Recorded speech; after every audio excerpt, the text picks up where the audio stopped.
Ustadz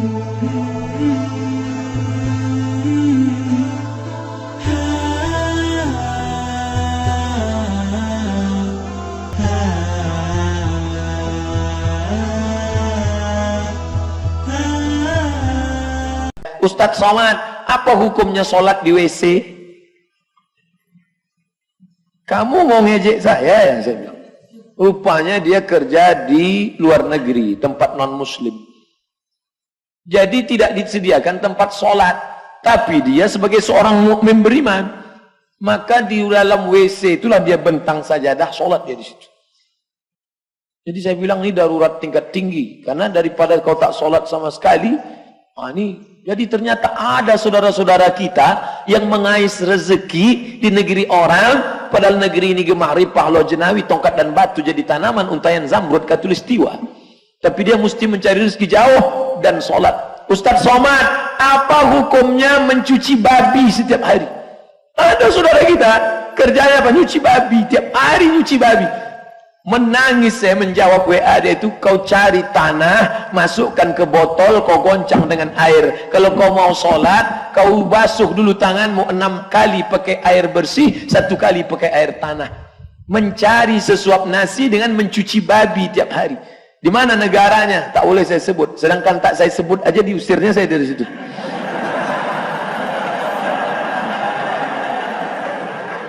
Ada. Berapa saudara kita yang di sana?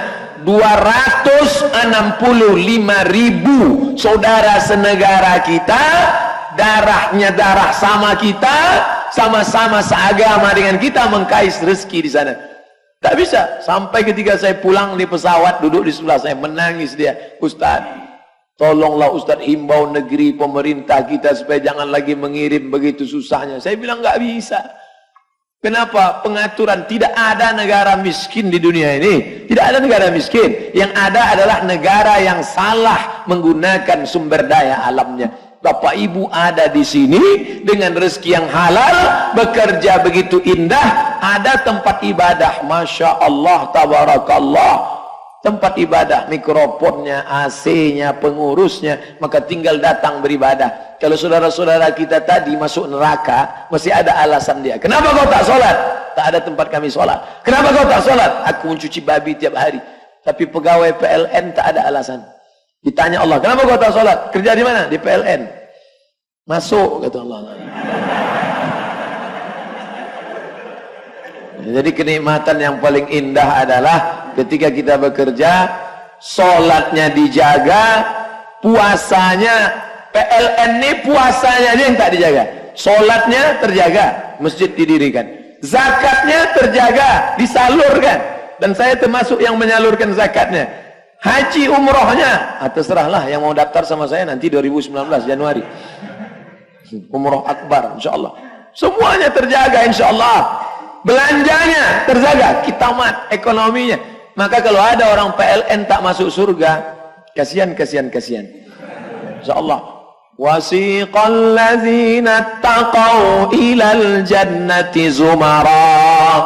Ketika orang bertakwa itu digiring masuk surga. Masuk surga itu nanti berkelompok-kelompok.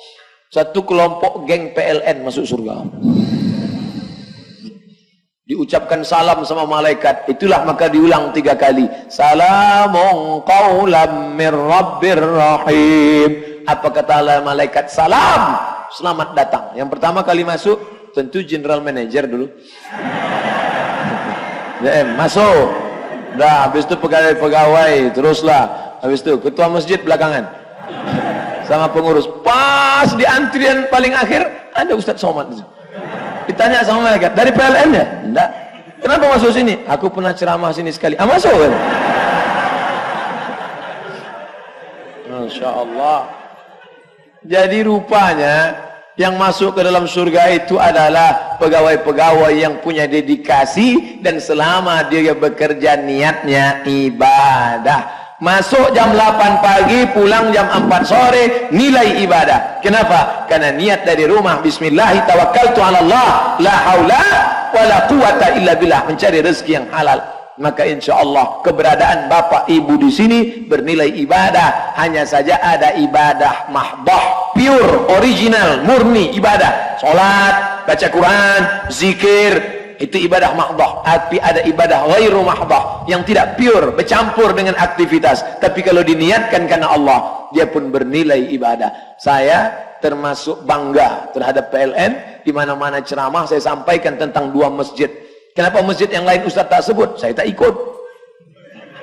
Kita kalau bicara yang kita alami saja, karena ini semua akan ditanya di hadapan Allah. Inna sam'a, telinga, wal basar, mata, wal fuad, itu akan ditanya di hadapan Allah nanti di akhirat. Pernah kau saksikan? Ya, aku ikut mengantar duit mereka ini sampai ke Sokop, sampai ke suku Talang Mama, dan kabarnya pembangunan tahfiz Quran untuk suku terasing itu nanti pun satu bangunan dibangunkan oleh BSM, Bank Syariah Mandiri, dan satu bangunan tidak lengkap, terserah, tapi ada kontribusi dari sahabat-sahabat. Meninggal kita mati, tetap mengalir pahalanya. Selama masih ada mereka tegak bersyahadat, sholat, berzakat, puasa, baca Quran anak-anak itu di sana, dan bekerja sama dengan UIN Suska. Namanya program UIN Suska Mengajar, USM.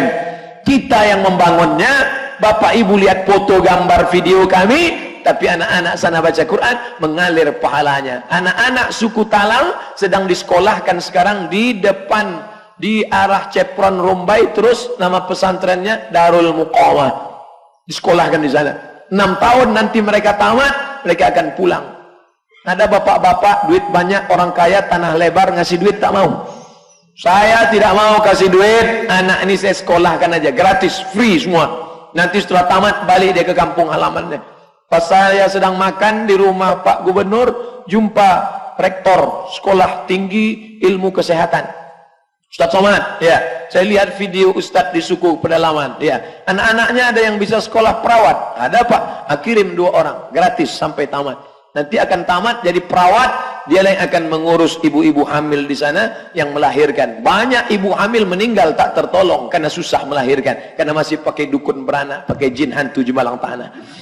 Tapi sekarang dengan teknologi canggih, melahirkan begitu mudah. Kebetulan saya baru pulang dari Jakarta, satu lift dengan ibu-ibu bidan, pertemuan di lift. Ibu, acara apa nih? Kami bidan-bidan se-Indonesia. Apa acaranya? Bagaimana mudah melahirkan? Oh, sekarang mudah, Bu. Iya, Pak Ustadz. Bahkan ada program terbaru namanya touchscreen. Lahir langsung. Itu yang ngomong bidan. Nah, katanya lahir. Nah. Itulah mudah. Nah, mereka ini akan memberikan kemudahan insya Allah.